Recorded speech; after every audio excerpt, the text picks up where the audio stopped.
Hello students, आइए सुनते हैं पवन दूती कविता की व्याख्या भाग 9। अभी तक हमने सुना था कि जो राधा है उसने पवन से कहा कि वो कृष्ण के पैरों में जाकर कृष्ण के पैरों को स्पर्श करे, उनकी आंखों के सामने कोई पीला पत्ता लाकर गिरा दे या उनकी आंखों के सामने कोई कपकपाता हुआ पत्ता यानी हिला दे या फिर कोई सूखी हुई बेल ही उसके पैरों में लाकर गिरा दे, जिससे कि कृष्ण को ये पता चल जाए कि राधा जो है वो बेल के समान सूखती जा रही है। आगे देखिए वो क्या कहती है। यूं प्यारे को विदित करके सर्व मेरी व्यथाएं, कि इस प्रकार से तू मेरे कृष्ण को, मेरे प्रिय को मेरी सारी व्यथाएं यानी मेरे सारे दुख, मेरी सारी पीड़ाएं बता देना।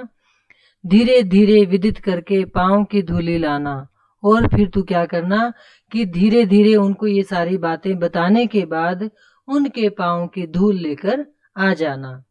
थोड़ी सी भी चरण रज जो ला न देगी हमें तू, कि यदि तू थोड़ी सी भी चरणों की धूल लाकर मुझे नहीं देगी, हाँ कैसे तो व्यथित चित्त को बोध में दे सकूंगी। यानी कि मैं अपने व्यथित मतलब दुखी हृदय को ये मतलब बोध देना, मतलब कि जैसे सेंसिटिविटी हम कहते हैं कि भाई उसको मैं ये कैसे समझाऊंगी अपने हृदय को कि तू मेरा संदेशा कृष्ण को दे आई है। यानी कि राधा की जो अवस्था है उसको कृष्ण भी जान गए हैं। अर्थात वो ये कहना चाहती है कि तू जब वहां जाएगी तो तू उनके चरणों की धूल मेरे तक ले आना, जिससे कि मेरे मन को, मेरे हृदय को थोड़ा सा सुख पहुंच जाए कि मेरे मन का हाल कृष्ण तक पहुंच गया है। जो ला देगी चरण रज तो तू बड़ा पुण्य लेगी, कि यदि तू कृष्ण के चरणों की धूल मुझ तक ला देगी तो तुझे बड़ा पुण्य मिलेगा।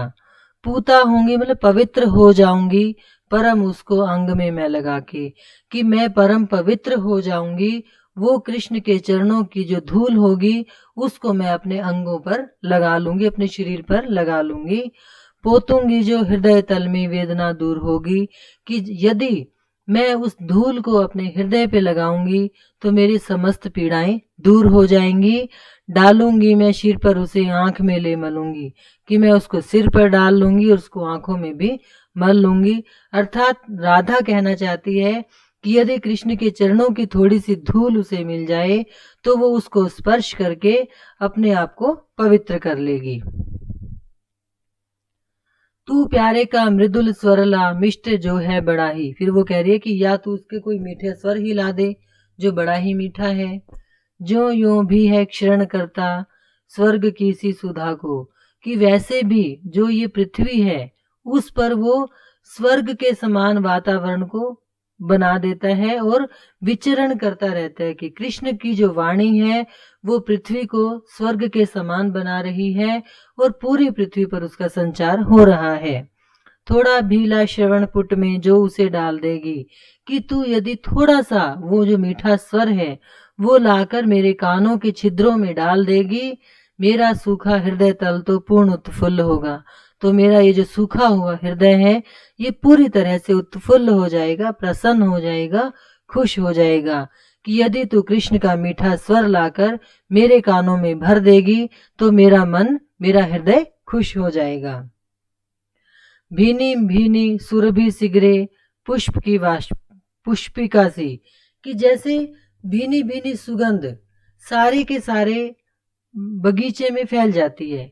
कि फूल की सुगंध जिस प्रकार से पूरे बगीचे में फैल जाती है, मूली भूता अवनी तल में कीर्ति कस्तूरिका की, या फिर जो कस्तूरी है वो आप समझते हैं कि मृग की नाभि में जो कस्तूरी होती है उसकी जो सुगंध है वो पूरी पृथ्वी पर फैल जाती है। कि जहां पर वो मृग होता है उसकी सुगंध पूरी की पूरी वो जो क्षेत्र होता है उसमें फैल जाती है।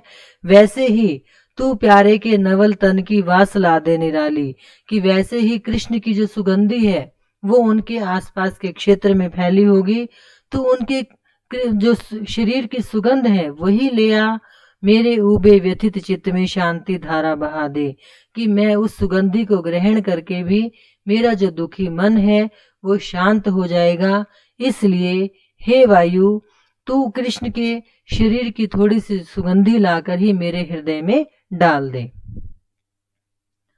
होते होमे पतित कण जो अंग राग आदिकों के, कि उनके शरीर के अंग राग से यदि कुछ कण टपक रहे हों, कि उनकी कुछ पसीने की बूंदें टपक रही हों, धीरे धीरे वहन करके तू उन्हीं को उड़ा लाएगा यहाँ पर, कि तो तू धीरे धीरे उन बूंदों को ही उड़ा कर ले आ।